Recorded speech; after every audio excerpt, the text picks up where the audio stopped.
usa teu servo, pastor Kleber, para trazer essa lição de hoje, segundo os propósitos do seu coração. Amém e graças a Deus. Paz do Senhor, irmãos. Vamos à nossa última lição, então, desse trimestre. Lição de número 13. Como de costume, irmãos, quero pedir que alguém leia aí para nós, um irmão o texto áureo e uma irmã a verdade prática.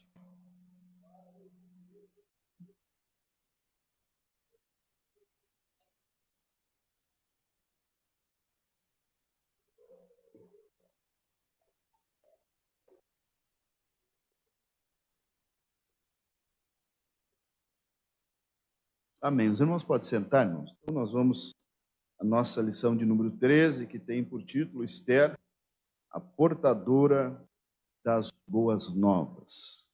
Nós vamos, então, encerrar este trimestre com a lição, que vai nos tratar da Esther, que agora se torna portadora das boas novas. Este trimestre, irmãos, nós estudamos sobre o Deus que governa o mundo e cuida das famílias. Nós vimos aqui duas biografias, duas histórias, e verdades profundas da palavra de Deus. Essas duas biografias, tanto de Ruth como de Esther, elas dão-se o seu início com aparentes tragédias, Mas o controle de Deus na direção de todas as coisas nos mostra que uma volta para Deus culmina com a bênção de Deus e a misericórdia de Deus sobre as famílias, porque o Deus que governa o mundo, Ele cuida das famílias.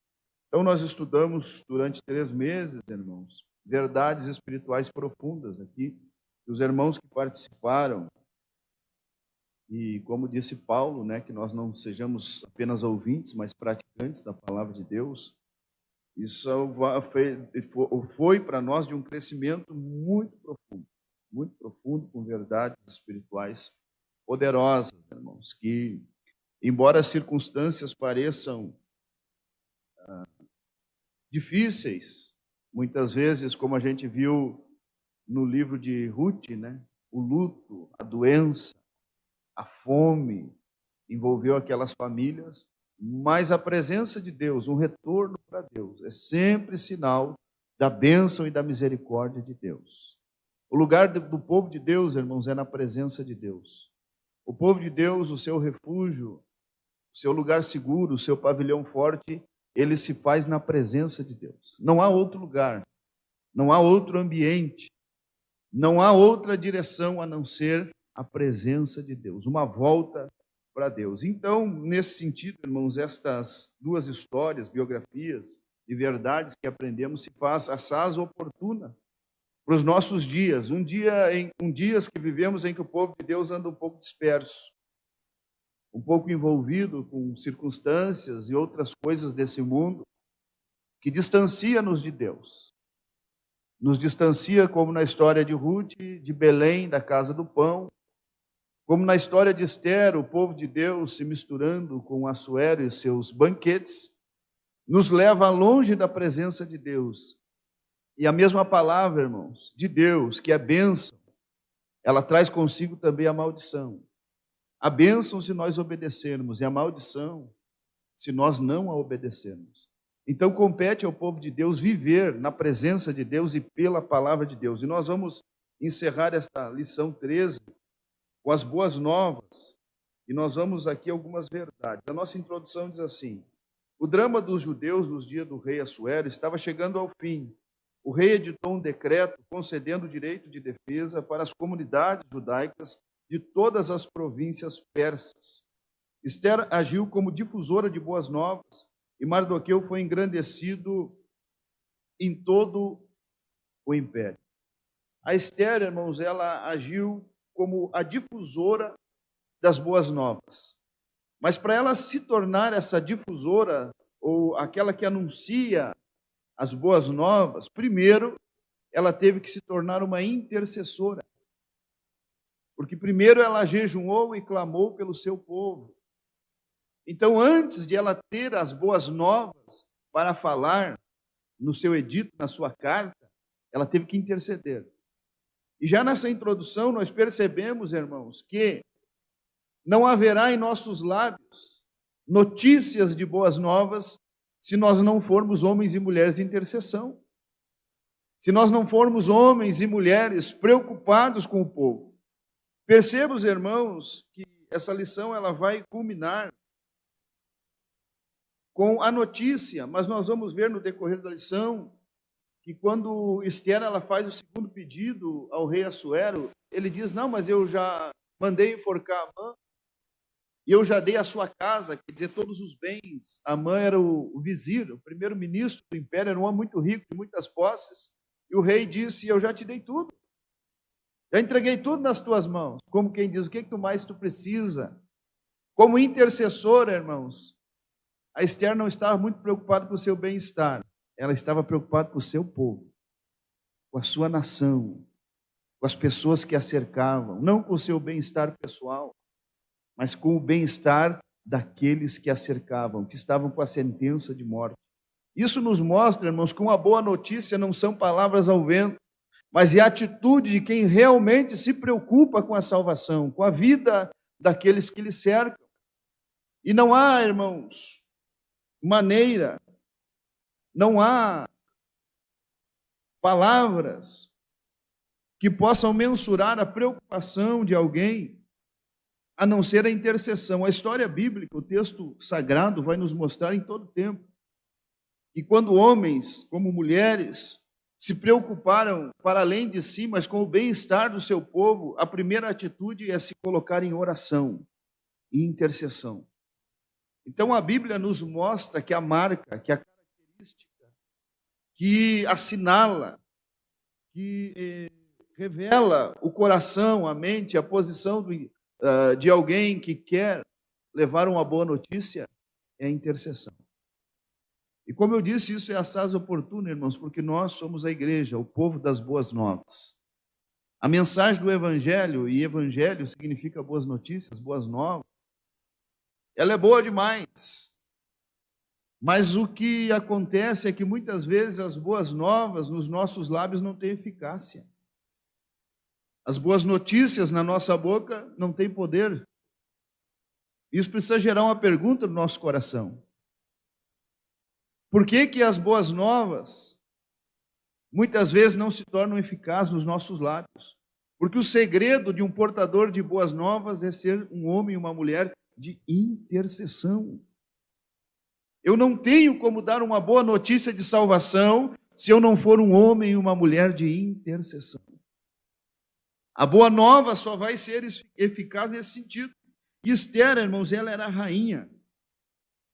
E ela se tornou uma serva quando ela coloca o bem-estar do povo abaixo dos seus próprios interesses. Como eu disse para os irmãos, o rei Assuero disse: olha, eu já te dei, já enforquei Amã e já dei toda a sua fazenda na tua mão. Mas ela disse: não é esse o objetivo. Eu quero o bem-estar do meu povo, a salvação, a vida deles. E para isso ela teve que interceder. Mardoqueu, irmãos, ele foi engrandecido no império. E como eu disse aqui em outras lições para os irmãos, quando ele, no capítulo 4 do livro de Esther, nós vimos que Mardoqueu ele sai clamando com pano de saco e cinza na cabeça. E a notícia chega a Esther, e a Esther manda o seu eunuco levar roupas para trocar as vestes de humilhação de Mardoqueu, e Mardoqueu não quer. Porque o texto bíblico vai dizer que era impossível entrar na presença do rei com aquele tipo de vestidura. E eu disse aos irmãos na ocasião que na presença do rei terreno não se entra com aquelas roupas, mas na presença dos reis, só se entra com aquela roupa. Na presença de Deus só se acessa por meio da humilhação, por meio da intercessão. Então agora Mardoqueu ele vai ser engrandecido, ele vai receber vestes. A Bíblia vai dizer azuis e brancas, com uma coroa. Era a vestidura do vizir, do primeiro-ministro, mostrando a sua grandeza, a sua elevação.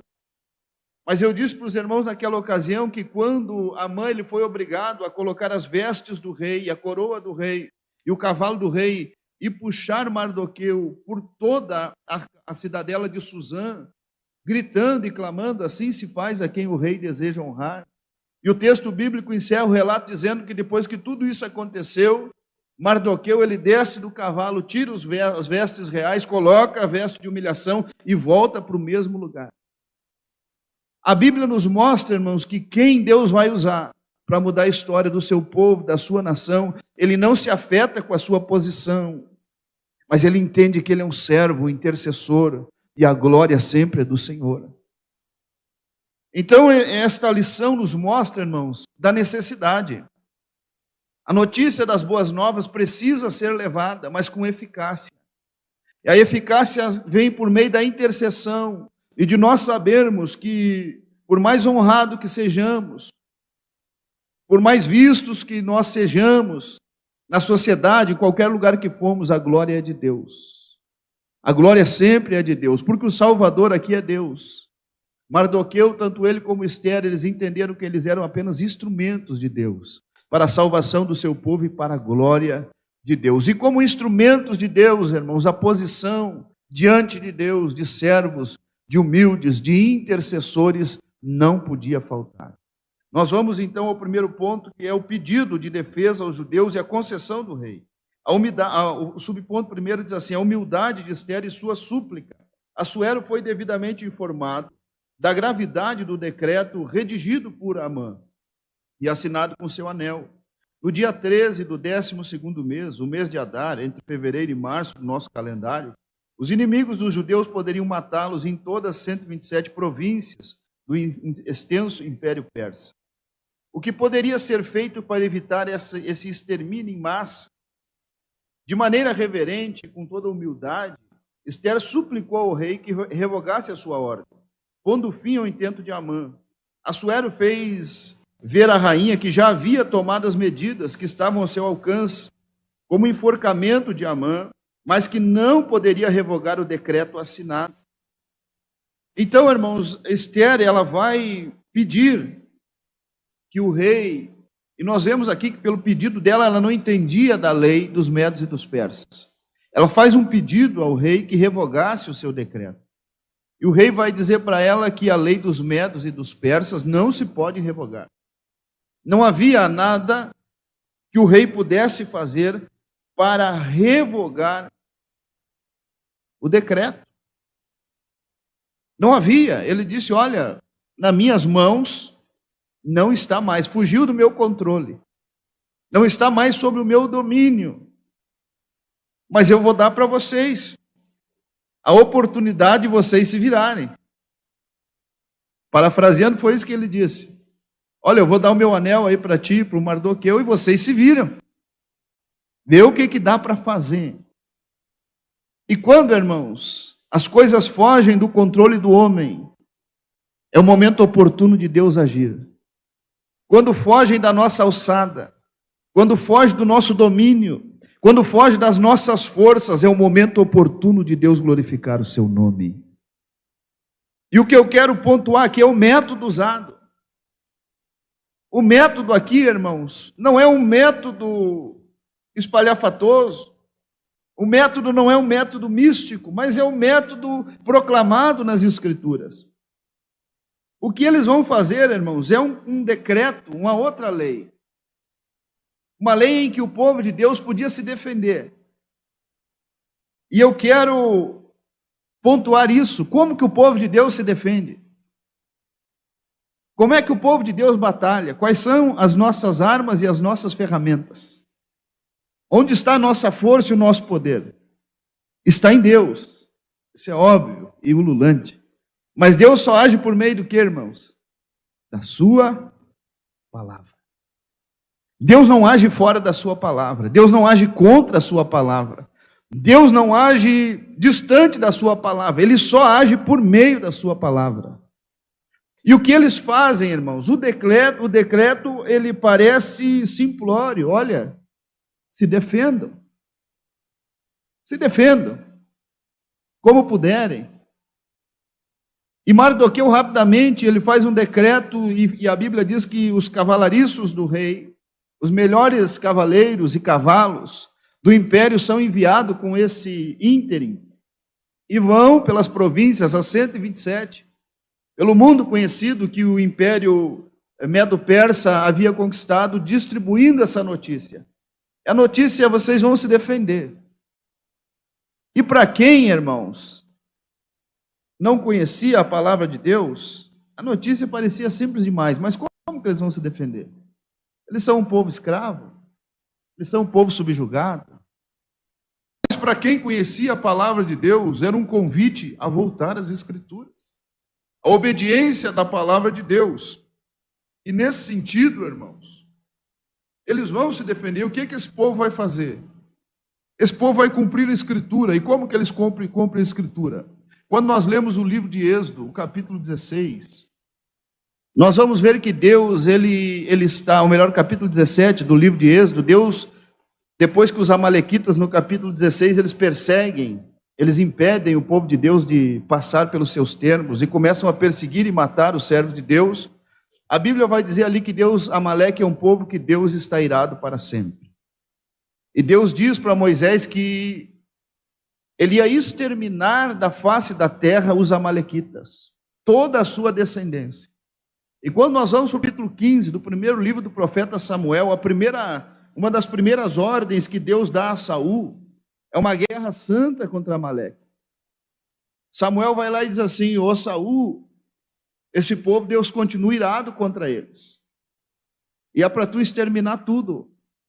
Não vai sobrar nada. Nada, nem gado, nem ovelha, nada. Deus quer riscar esse povo da terra. Deus usa, irmãos, no seu juízo, os seus elementos. O primeiro juízo de Deus na Bíblia, nós vemos que é em Noé, por meio do dilúvio. Deus vai usar as águas como elemento de juízo. O segundo juízo que a Bíblia nos mostra é contra Sodoma e Gomorra, e Deus vai usar o fogo. Deus usa os elementos da natureza, irmãos, porque a natureza, ela tem um princípio. A natureza, ela não traspassa as suas leis. A natureza não traspassa a sua lei. A lei da física, a lei da matemática, essas leis são intransponíveis. A natureza não transpassa, então Deus usa instrumentos que obedecem à sua lei, à sua palavra. Quando Israel se tornou um povo de Deus, ele se tornou um povo diferente, porque era um povo que cumpria a lei de Deus. Então, além de revelar a grandeza e a glória de Deus, eles eram instrumentos de Deus. Quando nós somos instrumentos de Deus, nós somos usados para a glória de Deus. E como naquela época, a lei que imperava era a lei de talhão, né, no latim tal e qual, olho por olho e dente por dente, e o juízo de Deus era na mesma medida, os instrumentos agora deixam de ser a natureza e passa de ser o povo de Deus que obedece à lei de Deus. E como instrumentos de Deus, eles tinham a obrigação de cumprir os juízos de Deus. E o juízo de Deus contra Amaleque era a exterminação. Por isso que Deus ordena a Saul que o faça. A Bíblia diz que Saul não obedece a Deus, e Saul popa o gado, a ovelha, as ovelhas e Agag, de quem Amã era descendente. Por isso que ele é chamado de o Agagita. Ele era descendente direto de Agag, o qual Saul popou, e por isso foi destituído. Quando, irmãos, este povo, ele tem esse edito de se defender, ele tem a oportunidade de fazer aquilo que Saul não fez. Então agora eles vão fazer aquilo que Saul não fez. Como eles voltam, porque eles voltaram. No capítulo 4, quando nós estudamos que tanto Mardoqueu como Esther, eles fazem um chamamento para o povo de Deus se humilhar e mudar a sua conduta e voltar-se para Deus, eles tornam-se novamente instrumentos de Deus, ferramentas de Deus. E como ferramentas de Deus, eles tinham a obrigação de destruir Amaleque. Então esse edito não é apenas um edito humano, mas é uma volta para as Escrituras. Se os irmãos estão acompanhando o raciocínio aqui, o que eles vão fazer agora, nessa defesa, é cumprir o que a Escritura tinha mandado lá em Êxodo. Destruir os amalequitas. Então percebam, os irmãos, que a ferramenta de ação é a palavra. O que eles vão usar para se defender é a palavra. Eles não vão além e nem vão ficar aquém. Eles vão cumprir a palavra de Deus. E isso vai ser o instrumento de defesa. Irmãos queridos, nós não dependemos de governos. Nós não dependemos de política. Nós dependemos de Deus e obediência à palavra de Deus. Nós precisamos apenas cumprir as Escrituras para que Deus intervenha ao nosso favor. Nós não precisamos de tramas humanas, porque percebam, irmãos, o que Amã fez para destruir os judeus foi uma trama. Ele acusou aquele povo de não cumprir a lei, porque tinha um decreto anterior dado por Dário a Daniel, que fazia com que o povo judeu tivesse algumas facilidades. E Amã usa isso para tentar destruir o povo de Deus. Agora o que Mardoqueu faz é simples demais. Vamos cumprir a palavra. Vamos fazer o que Deus mandou. E o resto é com Deus. Irmãos queridos, quando nós tentamos lutar com os nossos meios e com as nossas forças, a derrota é certa. Quando nós lançamos mão das nossas estratégias, dos nossos pensamentos próprios, fazer como eu acho, como eu penso, como eu desejo, vai dar muito errado. Vai dar muito errado, mas quando eu volto para as Escrituras e a simplicidade das Escrituras, e eu vivo as Escrituras e a palavra de Deus, não é eu que ajo, mas é Deus que age. Não é Deus que peleja, não é eu que pelejo, mas é Deus que peleja. Uma verdade antiga da palavra de Deus. Por isso que Jesus disse lá em João: se vós estiverdes em mim, e as minhas palavras estiverdes em vós, vocês vão pedir o que vocês quiserem e vos será feito. O que Jesus está dizendo hoje, gente, se vocês tiverem a minha palavra dentro de vocês, e vocês viver pela palavra, andar pela palavra, orar pela palavra, tudo vai ser feito. Porque não é a vossa vontade, é a minha vontade. Esse é o segredo, irmãos. Esse é o segredo das boas novas. As boas novas ainda não mudaram. As boas novas continuam o mesmo, mas o segredo é uma volta profunda, concisa às Escrituras Sagradas. Não de boca, irmãos, mas de conduta. Porque o clamor, e eu disse aqui naquela lição para os irmãos, do capítulo 4, quando Mardoqueu, ele convoca e estera o jejum, a palavra ali é techuvá, não é apenas abster-se de comida, mas é uma volta numa conduta moral e espiritual para Deus. É um chamamento para viver a palavra de Deus. Os grandes dramas, irmãos, da nossa geração, é que o povo, ele vive a palavra dos coaches. O povo, ele vive as palavras do pregador da última moda, os ensinamentos mais modernos, que mais se adequam à nossa geração. Mas a verdade mais profunda é que a palavra de Deus não muda, continua a mesma.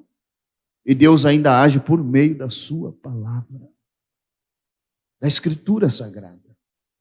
Então, o enredo, irmãos, da história, parece uma novela romântica, em que há altos e baixos, parece que vão ser destruídos, parece que não vão ser destruídos, mas não é isso que está acontecendo. É um povo perdido, irmãos, que pelo clamor dos seus líderes, volta às Escrituras, e Deus age por meio da sua palavra. É simples demais. É isso que está acontecendo. O nosso segundo subponto fala da segurança jurídica. Eu vou correr um pouquinho, que nós temos uma ceia, irmãos, então eu não vou ler, mas vou resumir aqui.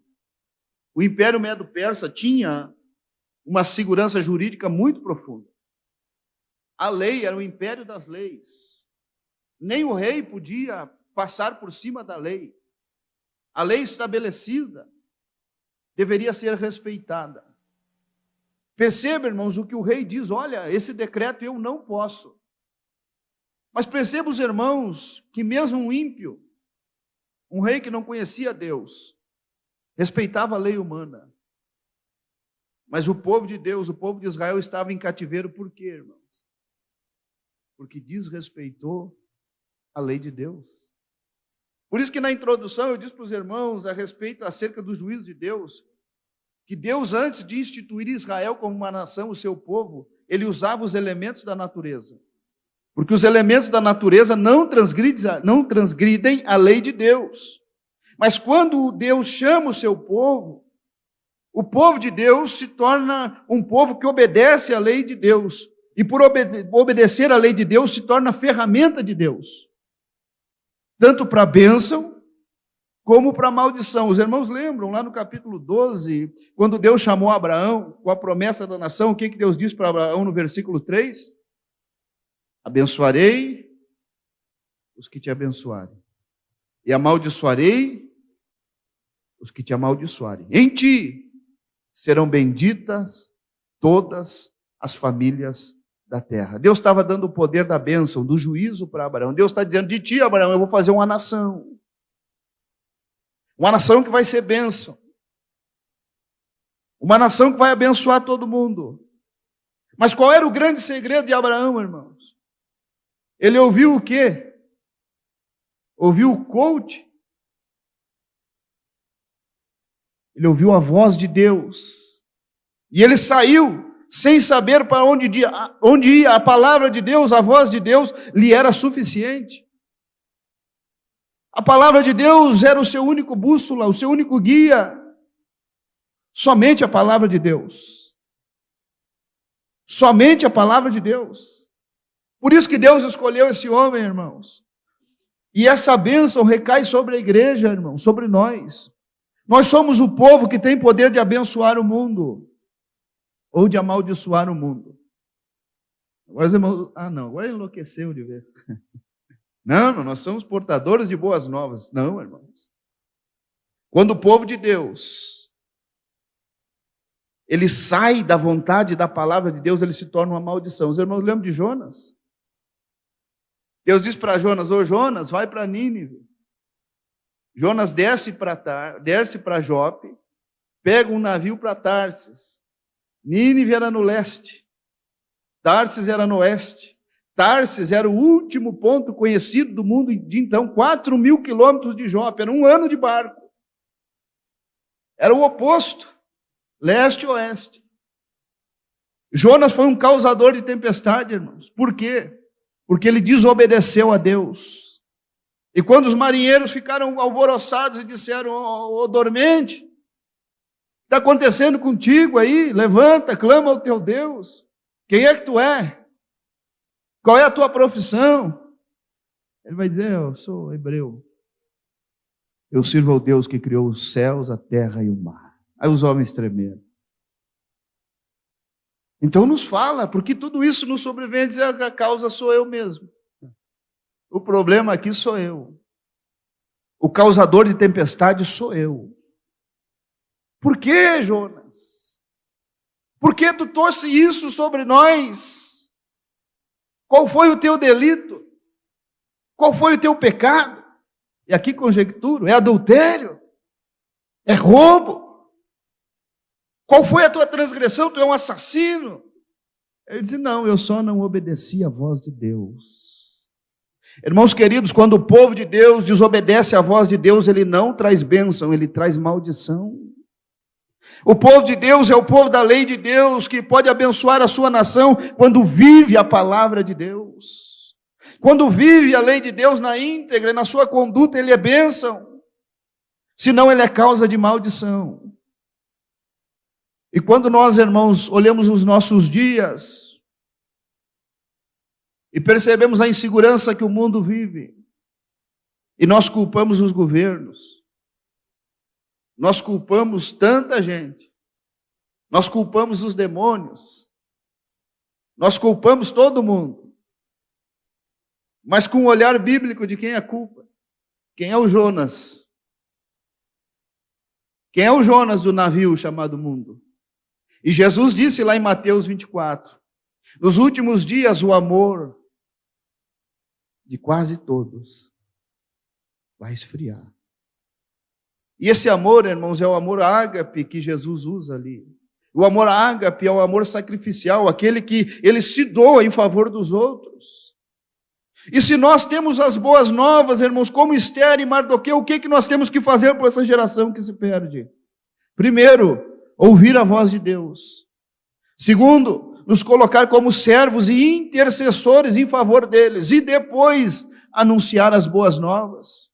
Uso a figura e retorno para Jonas. Quando Jonas, irmãos, ele volta para Nínive, ele vai lá muito sem vontade. Muito. É o pregador mais desanimado da história bíblica e da história mundial. Não existe pregador mais desanimado que Jonas. Sem vontade nenhuma. Ele vai lá com 5 palavras. Olha, 40 dias em Nínive será divertido. Essa era a mensagem dele. A Bíblia diz que em 3 dias, irmãos, 120 mil pessoas se dobraram diante de Deus.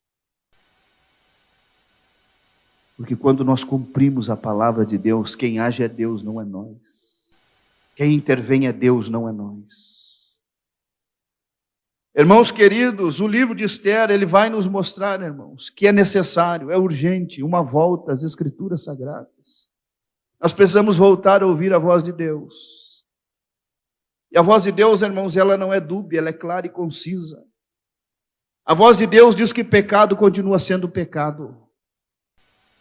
A voz de Deus diz que Ele não tem compromisso com o pecado e com a miséria, porque a causa de tudo isso foi que o povo de Deus, no capítulo 1, quando Assuero oferece aquele banquete regado a vinho e prostituição, o povo de Deus entra naquela mistura, é assimilado pela cultura. E o clamor de Mardoqueu e Esther é uma volta ao padrão e conduta do povo de Deus. E a minha pergunta nesta manhã é para nós e aqueles que nos ouvem pela internet: será qual é o clamor de Deus para os nossos dias, irmãos? Em que o povo de Deus tem se aculturado, o mundo tem assimilado, o povo de Deus está mais parecido com o mundo do que qualquer outra coisa. Será que não há volta para as Escrituras? Uma volta para a conduta e o padrão estabelecido de Deus nas Sagradas Escrituras. E aqui, irmãos, o techuvá, o jejum, esse é um padrão de conduta moral. Conduta moral, posição de crente, de povo de Deus. Foi isso que aconteceu. Continuando a segurança jurídica aqui, irmãos, porque esse foi o gancho que usei, o império das leis.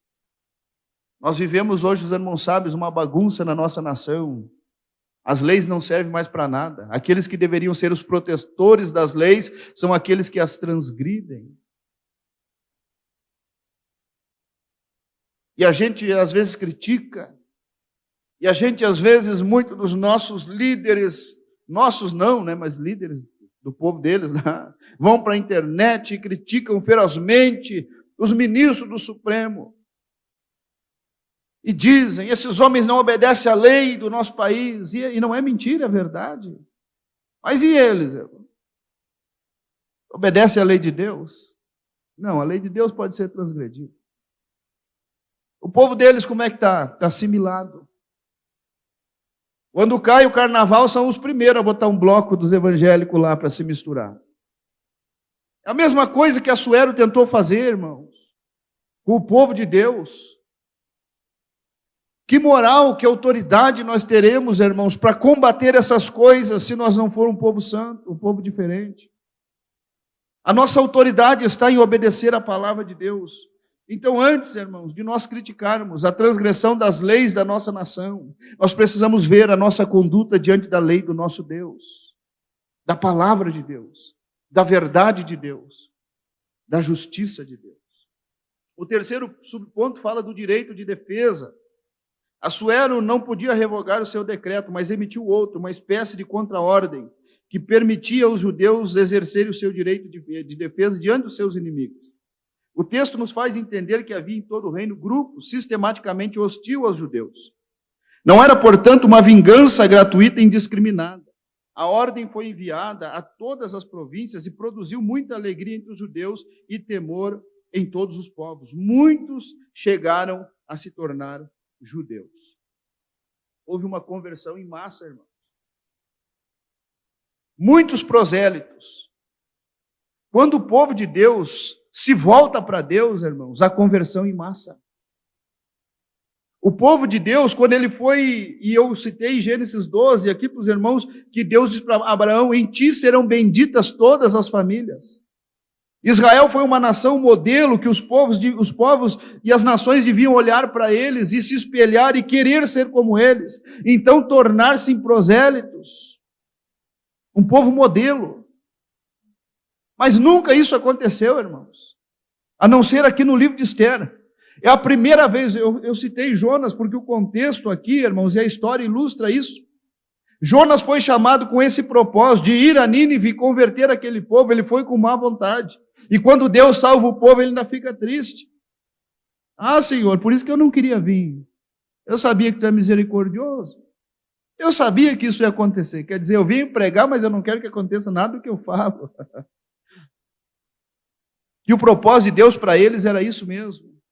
Então percebam, irmãos, que aqui em Esther, quando o povo de Deus volta para Deus, houve conversão em massa. E isso responde uma pergunta. E eu preciso ser claro e conciso nesta manhã. A pergunta que surge para nós é por que as conversões estão escassas? Por que não tem tanta gente aceitando Jesus como deveria? O evangelho é boas novas, sim ou não, irmão? Quem é que não gosta de boa notícia?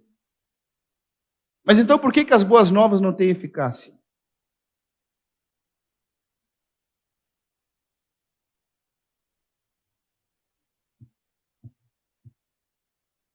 Porque o povo de Deus, irmãos, para ser portador de boa notícia, primeiro ele tem que se voltar para Deus. Primeiro ele tem que se voltar, consertar com Deus. Depois de consertar com Deus, irmãos, o próprio Deus age. Quem salva é Deus por meio da sua palavra. Não é a minha força, não é o meu braço, não é a minha oratória, não é o meu conhecimento, é o Espírito Santo. Mas o Espírito Santo só age por meio de um povo santo e pela sua palavra. Então, quando esse povo, irmãos, ele se volta para Deus, e Esther, a portadora das boas novas, agora manda carta. E os cavaleiros, os mensageiros vão entregando a notícia, não só os judeus, que por meio da humilhação, quando Esther disse, olha, Mardoqueu, não só eu e as minhas servas, mas todo mundo vai voltar para Deus. A consequência é a salvação, irmão.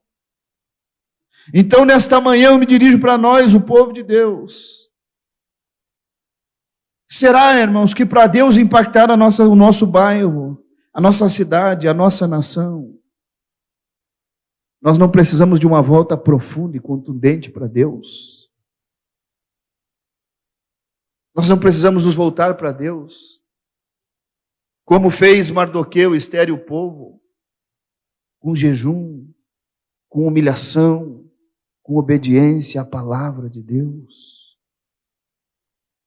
A consequência é a salvação, irmãos. A consequência é a salvação.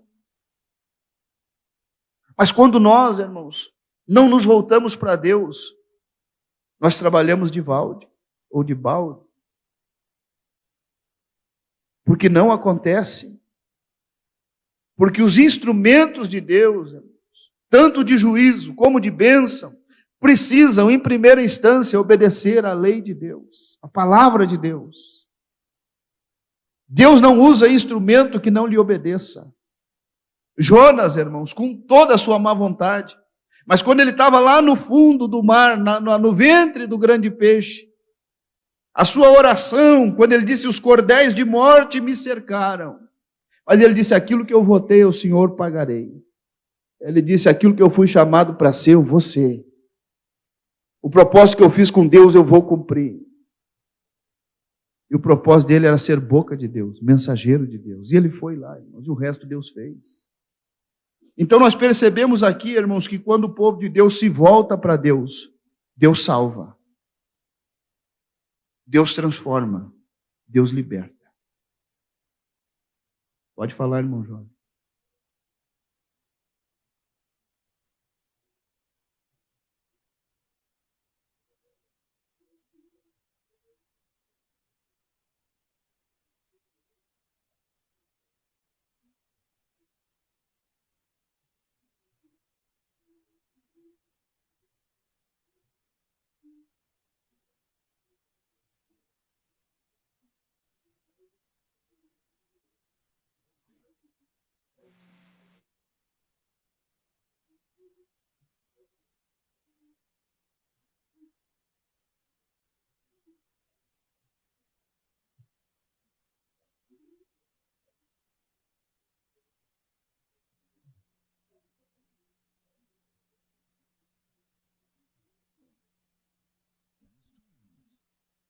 Mas esse povo, irmãos, e a mistura foi o causa do juízo de Deus sobre esse povo nesse tempo. A mistura é um paliativo para os sentimentos humanos. Porque quem vem para Deus sem mudança de vida, ele não quer Deus. Ele quer um afago na sua consciência. Ele quer um carinho no seu ego. Mas quem vem a Deus por Deus, ele obedece a Deus. Ele busca a Deus por Deus, não por coisas. Não por aquilo que Deus pode dar, mas aquilo que Deus é. E Deus é, em essência, santo. E a Bíblia diz, o escritor aos Hebreus diz que sem santidade ninguém verá o Senhor. E a causa do povo de Deus é a presença de Deus, irmãos, não outra. Não existe outra maneira. O segundo ponto fala lá em Esther, escreve boas notícias para o seu povo. Os judeus vão comemorar e vão instituir a festa do Purim. E por sortes, que foi o que Amã lançou no primeiro mês. Mas, irmãos, 2 meses depois, no terceiro mês, Deus mudou a sorte. Não foi muito quando o povo se voltou para Deus, quando o povo se humilhou na presença de Deus. 2 meses depois, Deus muda a sorte do povo, Deus muda a história. Porque, irmãos, quando nós nos voltamos para Deus, irmãos, Deus é o maior interessado em estar conosco. É Ele que nos chamou, Ele que nos resgatou, mas Ele não muda a sua palavra.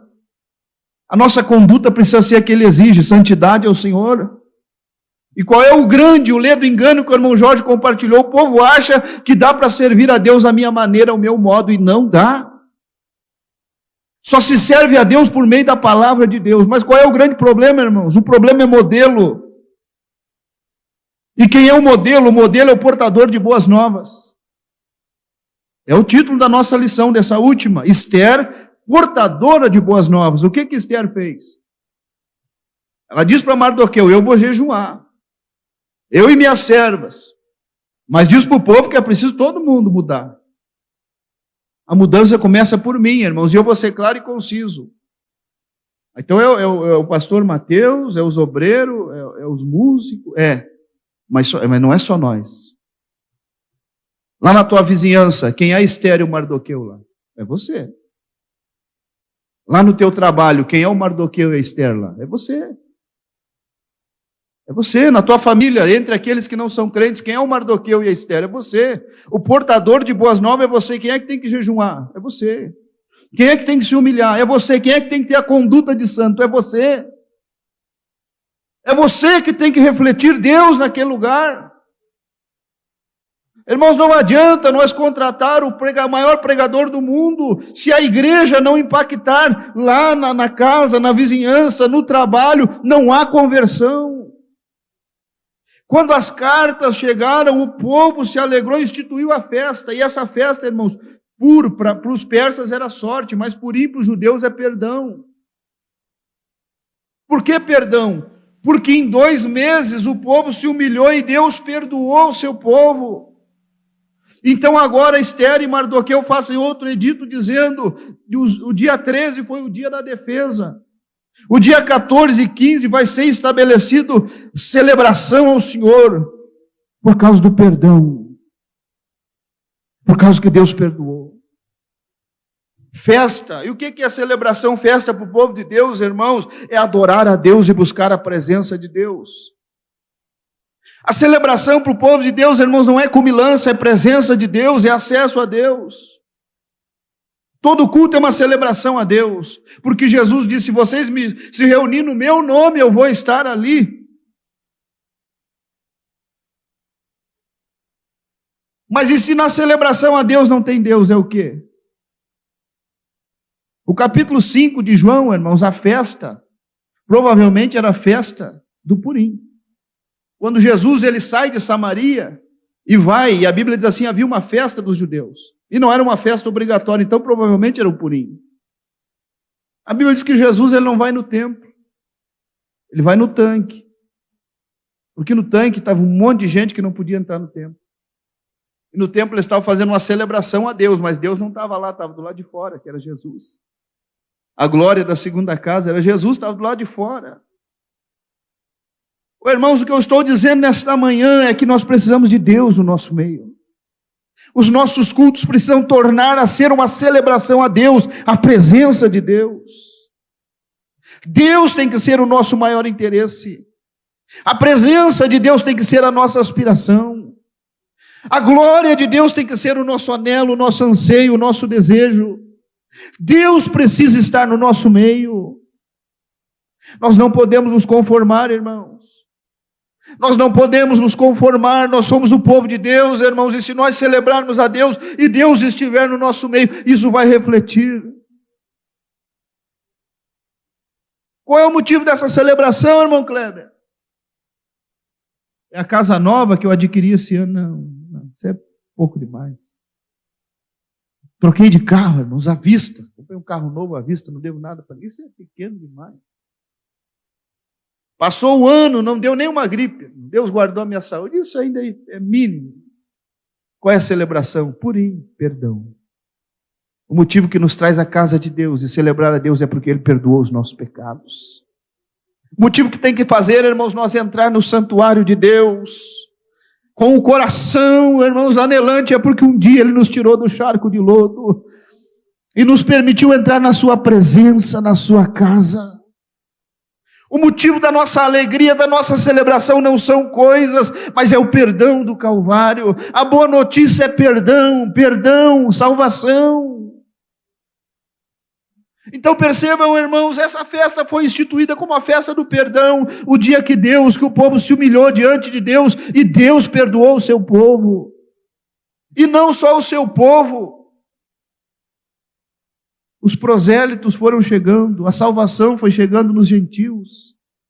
Porque quando o povo de Deus, irmãos, se volta para Deus, Deus perdoa e isso reflete. Deus perdoa e isso traz resultados.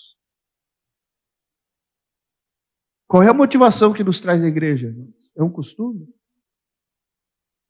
Uma vez, irmãos, e não é saudosismo, e o saudosismo é um culto ao passado. E nós celebramos o passado, porque o passado nos mostra que os nossos antepassados tinham cultos vivos. E os nossos cultos muitas vezes são mortos. Então não é saudosismo, é saudade. Mas antigamente o povo de Deus chegava na casa de Deus, a primeira ação era dobrar os seus joelhos. Não precisava ninguém chegar no ouvido ali e dizer receba, receba. Não precisava nada disso. O povo de Deus se dobrava e começava a orar e agradecer a Deus porque foi salvo. Porque era privilegiado de estar na casa de Deus. Era uma celebração ao perdão. E o que Deus fazia, irmãos, Deus se manifestava. E será que Deus não quer mais, irmão? Será que Deus não gosta da celebração a Ele, o culto a Ele? Se Ele disse, gente, se vocês se reunirem no meu nome, eu vou estar ali. Ele estava dizendo o seguinte, quando vocês se reunirem, eu faço questão de estar lá. O meu desejo não é ajuntamento, se tiver 2 ou 3 ali, eu estarei. Jesus estava dizendo, eu quero ser celebrado, mas é do meu jeito. É a minha maneira. É pela minha palavra. Irmãos, nós precisamos, e quem esteve na consagração ontem pela manhã, Deus usou o pastor Ronilson aqui, ele pregou, irmãos, que nós precisamos ter entusiasmo. Mas esse entusiasmo tem um motivo, é a salvação da nossa alma. Nós sermos esse povo salvo por Deus. Que Deus interviu, irmãos. O terceiro ponto para encerrar, temos 5 minutos. A mulher é chamada por Deus para ser relevante. Mas antes disso, ainda quero mais um ponto, irmãos. Os judeus, como ferramenta de Deus, eles foram a espada de Deus. E o juízo de Deus abateu sobre os amalequitas com morte. Irmãos, como ferramentas de Deus, nós somos o povo que traz a bênção e a maldição, o juízo de Deus. Só que a nossa ferramenta de ação é a mesma. Naquele tempo foi a espada. Hoje ainda é a espada. Mas a espada, naquela época, matava vivos. Hoje a espada do Espírito, ela faz que mortos revivam. Ela é diferente. Naquele tempo a espada matava os vivos. Hoje a espada do Espírito transforma vivos em mortos. Ou melhor, mortos em vivos. A palavra de Deus, as boas novas têm esse poder de transformar mortos em vivos. A nossa luta, irmãos, não é mais contra a carne, nem sangue. Não é mais contra os poderes políticos, que foi o embate de Esther e Mardoqueu contra Amã. Ele era um político, o vizir, o primeiro-ministro O embate não era, naquele tempo era político. Hoje, irmãos, não é político. O embate se dá no mundo espiritual. Para nós transformar mortos em vivos. Primeiro, a batalha se dá nos ares. Se dá nos ares. Nós temos que vencer nos ares. Mas a receita ainda não mudou. A intercessão, o jejum e a oração e uma volta à obediência à palavra de Deus. É a mesma ferramenta. É a ferramenta que o povo de Deus, com a espada do Espírito, transforma mortos em vivos. É somente por meio da vida santa. Esther, agora, para nós encerrar, irmãos, a mulher é chamada por Deus para ser relevante no mundo. Primeiro, ela é uma mulher notável. E ela é notável não apenas pelo cargo que ela chegou, irmãos, mas ela é notável pela obediência, pelo respeito profundo que ela tinha. Primeiro, ela obedecia àquele que era como seu pai, o seu primo ou tio, depende da tradução que os irmãos usam. Ela obedecia a ele como um pai, honrava e lhe obedecia. Era uma serva obediente. Então ela foi notada, irmãos, pela sua obediência. Quando ela se tornou rainha, irmãos, ela continuou obediente. Ela obedecia o rei. Então ela se tornou uma mulher notável, irmãos, porque ela é uma mulher prudente, humilde e equilibrada. Ela não se afetou, mas ela entendeu a sua posição. Quando Mardoqueu disse, olha, quem sabe para esse tempo tu foi colocado, ela entendeu e ela disse, então eu vou agir nesse tempo, na minha posição, nas minhas condições. E ela fez a diferença. A revista fala aqui, o segundo subponto, sobre a guerra do sexo, os feminismos. O feminismo, irmãos, é diabólico. O feminismo, irmãos, é um conceito e um culto, não a feminilidade, mas o papel da mulher que Deus estabeleceu na família, na sociedade e na igreja. E nós precisamos estar atentos, irmãos, porque isto entra na seara do povo de Deus. Nós precisamos ter todo cuidado naquilo que lemos, naquilo que ouvimos, porque a verdade profunda e prática é as Escrituras Sagradas, é a palavra de Deus. A mulher, ela tem o seu papel, e a lição fala aqui, a Constituição e papéis distintos. Cada um tem um papel relevante. O marido é o cabeça. E a mulher é a sua ajudadora, auxiliadora. O marido vive para a glória de Deus e lidera a sua família para a glória de Deus. A esposa ajuda o marido nessa missão de glorificar a Deus e criar os filhos para a glória de Deus. Ela tem o seu papel como auxiliadora, como intercessora, como ajudadora. Ela tem o seu papel, irmãos. Mas o feminismo coloca uma guerra. E pasmem os irmãos, alguém vai dizer, mas isso não tem na igreja, irmãos? Tem. Tem muito. Os irmãos sabem que semana que vem nós vamos ter um seminário para mulheres aqui na igreja. E minha esposa convidou uma irmã de outro distrito. Ela disse assim, mas quem é que vai ministrar? Minha esposa disse, vai ser o irmão Michael lá, e o meu esposo. Ela disse, não, tinha que ser uma mulher, isso é machismo. Minha esposa disse, mas quando se prega a palavra de Deus, quem é que fala? É o homem, a mulher ou é Deus? Ah, não, é Deus, tá. Isso vai entrando na igreja, irmão. Isso é machismo, não. A palavra de Deus, quando o homem ou a mulher tanto faz, quando ela é falada, quem fala é Deus. Não existe esse negócio. Não existe essa guerra. Mas quando nós não percebemos, isso entra. Pode falar, eu já vou encerrar.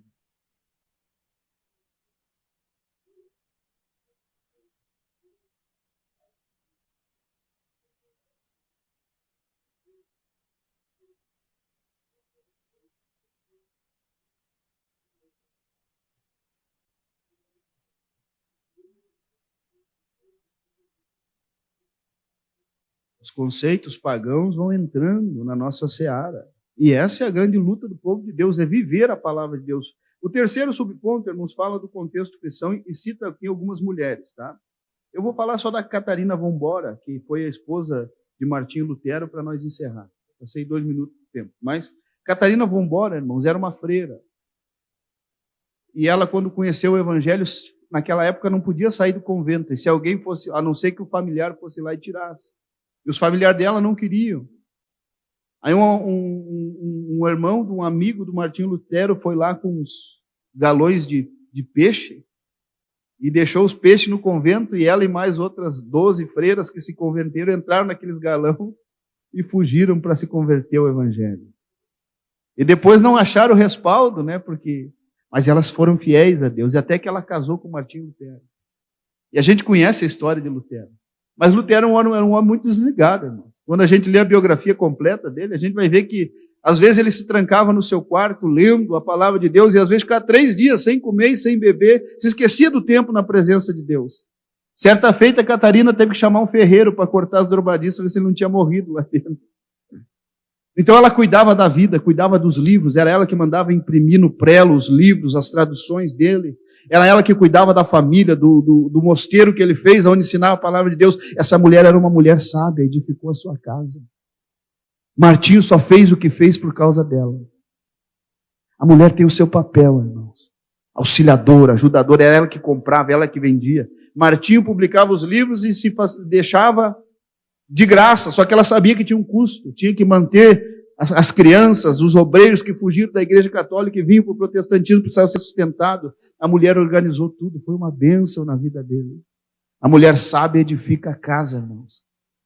Esther é um padrão de mulher sábia, equilibrada, humilde, serva, obediente a Deus, ao seu esposo o rei, e ao seu, que fazia o papel de pai, o seu primo Mardoqueu. Que Deus nos ajude, irmãos. A conclusão de pé, rapidamente, que nós temos a ceia. Diz assim: com alegria e gratidão estamos concluindo o estudo dos livros de Ruth e Esther. Acima do papel humano visto nessas histórias, a providência divina é contemplada do começo ao fim. O Deus que tudo provê continua agindo em favor do seu povo. Deus não mudou, irmãos. Deus ainda é o mesmo. Nós que mudamos. Então o mesmo chamamento, irmãos, de Esther e Mardoqueu continua ecoando aos nossos ouvidos.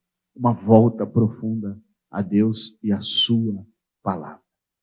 Vamos orar então, irmãos. Nós vamos orar a Deus, encerrando este trimestre. Lições profundas e poderosas, irmãos, que nós possamos tomar como exemplo de vida para a glória de Deus. Eu quero orar. E com tudo que foi ensinado nesses 3 meses aqui, irmãos, que o Espírito Santo possa gravar em nossos corações essas verdades profundas e nós possamos praticá-las de forma profunda, verdadeira e sincera, para que nós possamos promover o impacto na nossa nação, no nosso povo, que esses homens e mulheres de Deus promoveram no seu tempo, porque foi para este tempo que Deus nos chamou. Vamos orar.